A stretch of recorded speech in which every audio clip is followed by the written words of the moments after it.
إن الحمد لله نحمده ونستعينه ونستغفره ونعوذ بالله من شرور أنفسنا ومن سيئات أعمالنا من يهد الله فلا مضل له ومن يضلل فلا هادي له وأشهد أن لا إله إلا الله وحده لا شريك له وأشهد أن محمدا عبده ورسوله وبعد أعوذ بالله من الشيطان الرجيم بسم الله الرحمن الرحيم يا أيها الذين آمنوا اجتنبوا كثيرا من الظن إن بعض الظن إثم ولا تجسسوا ولا يغتب بعضكم بعضا أيحب أحدكم أن يأكل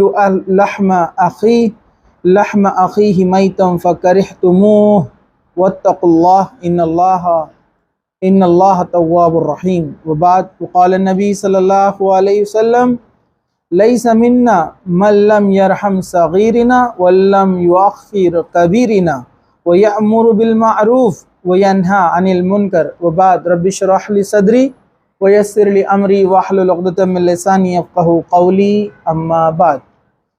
تمام تعریفیں اللہ رب العزت کے لیے ہے جو تمام جہانوں کا پالنے والا ہے، اور درود و سلام ہو ہمارے پیارے نبی محمد رسول اللہ صلی اللہ علیہ وسلم پر۔ انشاءاللہ تعالی آج ہم جو ہے چند وہ اخلاق جس کو اخلاق رذیلہ بولتے ہیں، یعنی بد اخلاقیاں، اخلاق رذیلہ جو ہمارے ماحول میں چند بہت عام ہو چکی ہے، خصوصی طور پر ہم بات کر رہے ہیں اسٹوڈنٹس کی، جو بہت کامن چل رہا ہے ان کے اندر، وہ تمام چیزیں انشاءاللہ آپ کے سامنے رکھنے کی کوشش کریں گے اس مختصر سے وقت میں۔ سب سے پہلی چیز جو یہاں پر ہم دیکھیں گے وہ ہے بے ادبی۔ یہ ہمارے معاشرے میں بہت عام ہو چکی ہے، چھوٹے بڑے، پڑھے لکھے ان پڑھ، گھر میں رہنے والی خواتین، اسکول کالج جانے والے بچے، ہائر لرننگ والے، سب اس کے شکار ہیں۔ بے ادبی، نہ ٹیچروں کا ادب ہے، نہ ماں باپ کا ادب ہے، نہ چھوٹوں پر آپ رحم کرتے ہیں، ان پہ شفقت کرتے ہیں، نہ آپس میں فرینڈز ایک دوسرے کا لحاظ کرتے ہیں، گروپ بنا لیے، کوئی مسلمان کا احترام آپس میں نہیں ہے۔ اس کو ہم بلا چکے کہ اکرام المسلم بھی ہوتا ہے، یعنی مسلمان کا اکرام کرنا، کہ وہ مومن کلمہ پڑھا ہے اس کا ادب کرنا ہے۔ ہمارے پاس ہم پورا مکس ہو گئے غیروں میں، جیسی وہ ٹی وی پہ ماڈل اور ایکٹر اور ایکٹریس جیسی زندگی گزار رہے ہیں نا، ہم نے اپنی زندگی بالکل ویسے ہی اپنا لی ہے۔ ہم سمجھ رہے ہیں ایسے رہیں گے تو ہم کامیاب ہیں، ایسا اگر بنیں گے تو اللہ تعالیٰ جنت دینے والا ہے۔ یہ اپنے خوابوں اور خیالوں سے آپ نکال دیجیے بات۔ آپ جن کی زندگیوں کو اڈاپٹ کر رہے ہیں نا کہ اس کی طرح مجھے جلنا کوڑنا ہے، اس کے جیسا مجھے جو ہے گروپ بنانا ہے، اس کے جیسا مجھے اپنے آپ کو ایکسپریس کرنا ہے، غصے کو مجھے اس کی طرح جو ہے اس کا انسلٹ کرنا ہے، اس کا مذاق بنانا ہے، میرا گروپ سب سے اچھا، ان کا جو ہے کمتر، میرا بڑھتر۔ اور یہ جو ہم نے چیزوں کو اپنا لیا ہے نا، یہ بے ادبی بد اخلاقی ہمارے اندر کیسے آئی؟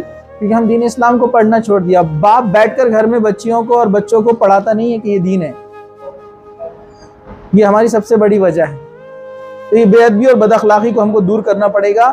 میں نے حدیث آپ کے سامنے پڑھی خطبے میں، حضرت ابن عباس رضی اللہ عنہ بیان کرتے کہ رسول اکرم صلی اللہ علیہ وسلم نے ارشاد فرمایا لیس منا، وہ ہم میں سے نہیں ہے، وہ مسلمان ہم میں سے نہیں ہے، من لم یرحم صغیرنا، جو چھوٹوں پہ رحم نہ کرے، ولم یوقر کبیرنا، اور ہمارے بڑوں کی عزت اور ادب نہ کرے، ویأمر بالمعروف، اور جو نیکی کی تلقین نہیں کرتا، وینہا عن المنکر، اور جو برائی سے نہیں روکتا، وہ ہم میں سے نہیں ہے۔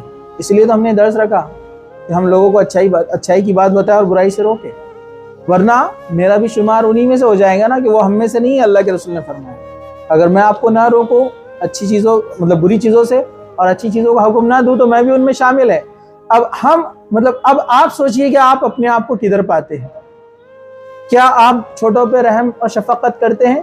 کوئی چھوٹے سے کچھ ہو جائے تو اس کے ساتھ نرمی کا معاملہ کرتے ہیں؟ آپ نہیں کرتے ہیں تو آپ سوچئے، جو آپ کے جونیئر سے، چھوٹے بہن بھائی ہے، محلے والے ہیں، کوئی بھی رہنے دو، چچیرے بھائی، خلیرے بھائی، کزن بردر سسٹرز ہیں آپ کے، کیا ان کے ساتھ آپ کا شفقت کا معاملہ ہے؟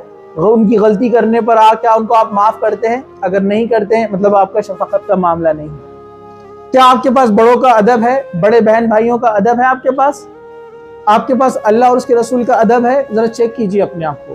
ٹیچرز کا ادب ہے آپ کے پاس؟ آپ کے سینئرز جو آپ کی کلاس میں رہتے ہیں، اسکول کالج میں رہتے ہیں، کیا ان کا ادب ہے آپ کے پاس؟ نہیں ہے. تو اللہ کے رسول نے فرمایا کہ وہ ہم میں سے نہیں ہے. تو آپ سوچئے کیا ہم اس امت میں سے ہے یا نہیں ہے؟ یہ عقل میں کس کے بیٹھیں گی بات؟ جو اللہ اور اس کے رسول سے محبت کرتا ہے. یہ جو باتیں میں آپ کو بتاؤں گا یہ کس کو بات سمجھ میں آئیں گی؟ کون اس کو سیریس لے گا؟ جس کے پاس اللہ اور اس کے رسول سے محبت ہے، ان کا ڈر اپنے دل میں ہے، اور وہ واقعی میں اس کی عزت کرتے اور ایمان لاتے ہیں جو کتاب اتری ہے اس کو. ورنہ کچھ لوگ تو ایسے بھی رہیں گے، ادھر سے سنیں گے ادھر سے نکالیں گے، بولیں گے یہ کیا، یہ تو بولتے رہتے ہیں. اپنے تھوڑی چینج ہونے کا، اپنے کو تھوڑی چینج ہونے کا. ہم تھوڑی ڈرتے اللہ سے، ہم کو تھوڑی محبت ہے رسول سے. یہ رسول بول رہے ہیں کہ وہ ہم میں سے نہیں ہے. اب غور کیجئے ہمارا ادب کا معاملہ کیا ہے اور شفقت کا معاملہ کیا ہے. سورہ حجرات کی آیت نمبر 12 میں نے آپ کے سامنے پڑھی، اور یہ ہم اس سے پہلے سورہ حجرات میں لے چکے ہیں، تو اس لیے میں مختصر آپ کو بیان کروں گا. یہ اخلاق رذیلہ، یہ برائیاں ہمارے اندر عام ہیں. سورہ حجرات میں اللہ تعالیٰ نے کیا کہا؟ بدگمانی سے بچو، پرہیز کرو. اور بدگمانیاں کیا ہے؟ گناہ ہیں. دوسروں کے ٹوہمے نہ لگو، کون کیا کر رہا ہے، کدھر جا رہا ہے، یہ کیوں ایسا، یہ اس کے پاس کیوں بیٹھا، اس نے اس کے ساتھ ایسا کیا کیا. ٹوہمے مت لگو، اس کی زندگی وہ دیکھے گا. آپ صرف دیکھ لو کوئی برا کام کر رہا ہے تو روک دو، آپ کو لگتا ہے کہ یہ اچھی بات ہے، اس تک پہنچانا چاہیے، پہنچا دو اور اپنا کام کرو. ٹوہمے نہ لگو. کیا تم میں سے کوئی اپنے اور غیبت نہ کرو. غیبت یہ تو ایک دم عام ہے.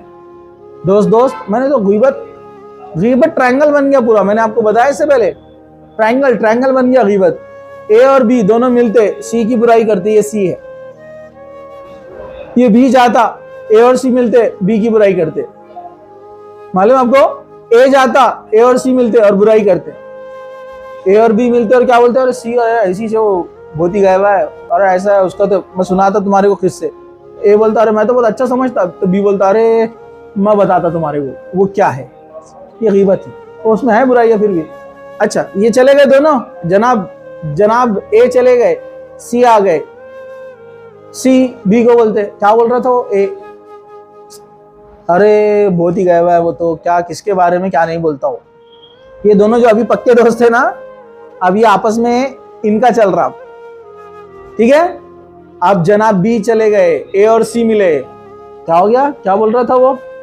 ارے کیا قصے اس کے تم کو بتاؤں گا تو جان دو، اب رہن دو بول کے بولتے جاتا. اور کیسے بولتا معلوم؟ توبہ کر کے بولنا. توبہ کیوں کر رہا؟ بول رہا کہ پھر توبہ کر رہا، تو توبہ کر کے بول بھی دیتا ہو. ٹرائنگل ہے غیبتوں کا اپنے پاس. پرانے زمانے میں تو بھی غیبت پیور ہوتی تھی، اے اور بھی پکے مل کر غیبت کرتے تھے سی کی. سمجھا کیا مطلب؟ وہ سی سے نہیں ملتے تھے. اب تو ٹرائنگل ہے، ٹرائنگل. یہ اس کے بارے میں، یہ اس کے بارے میں، یہ اس کے بارے میں، سب ایک دوسرے کے بارے میں. مطلب منافقت کے ایک دم نیچے لیول پر چلے گئے ہم لوگ. یہ غیبت کی برائیاں ہمارے اندر ہیں.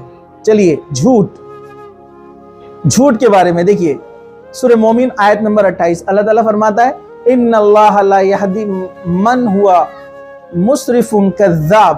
کیا فرمایا اللہ تعالیٰ نے؟ کہ اللہ تعالیٰ فرماتا ہے بے شک اللہ حد سے تجاوز کرنے والے بڑے جھوٹے کو راہ حق نہیں دکھاتا. جو بہت کثرت سے جھوٹا ہے نا، اللہ اس کو صحیح راستہ نہیں دکھاتا، ہدایت نہیں دیتا.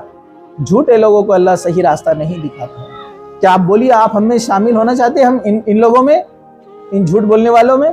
آپ دیکھیے نا، آپ کس سے جھوٹ نہیں بولتے؟ آپ ماں باپ سے جھوٹ بولتے، جنہوں نے آپ کو پیدا کیا، اس دنیا میں لے کر آپ کو اللہ نے جن کے ذریعے آپ کو بھیجا، آپ ان سے جھوٹ بولتے ہیں اور کثرت سے جھوٹ بولتے ہیں. بہت عام ہے ماں باپ سے جھوٹ بولنا. جاتے کہیں دور اور بولتے میں یہیں تھا. فلاں فرینڈ سے آپ کو ملنے کے لیے منع کیا، نہیں ملے، لیکن آپ ملے کیونکہ دوستی اہم ہے. قیامت کی نشانی ہے نا، ماں باپ کو دور کیا جائے گا، دوستوں کو قریب کیا جائے گا. ماں باپ دنیا میں جنہوں نے آپ کو لے کر، آپ ان سے جھوٹ بول سکتے، دنیا میں آپ سب سے جھوٹ بول سکتے. یہ میرا ایکسپیرینس ہے، میں نے دیکھا لوگوں کو ایسے. جو والدین کو دھوکہ دیتا ہے، اب یہ بچے والدین کو دھوکہ نہیں دے رہے تو کیا کر رہے؟ یہ بھی تو جھوٹ ہے نا. ماں باپ نے پڑھنے کے لیے بھیجا، یہ چیٹنگ کر رہے لڑکے لڑکی آپس میں. یہ کیا ہے؟ یہ کیا ہے؟ یہ ماں باپ نے پڑھنے کے لیے بھیجا، یہ دوستیاں کر کے کالج میں گھومنے کے لیے جا رہے ہیں، اسکول میں گھومنے کے لیے جا رہے ہیں. دین اسلام نے آپ کو کس لیے باہر آزادی دی؟ کس لیے آپ کو اجازت دی پڑھنے کے لیے کہ علم کا حاصل کرنا دونوں پہ فرض ہے، مرد عورت. اس دین نے آپ کو اجازت دی، اس دین کو آپ نے دھوکہ دیا، اس کے ساتھ جھوٹ کیا. آپ نے ماں باپ کو جھوٹ بولتے ہیں.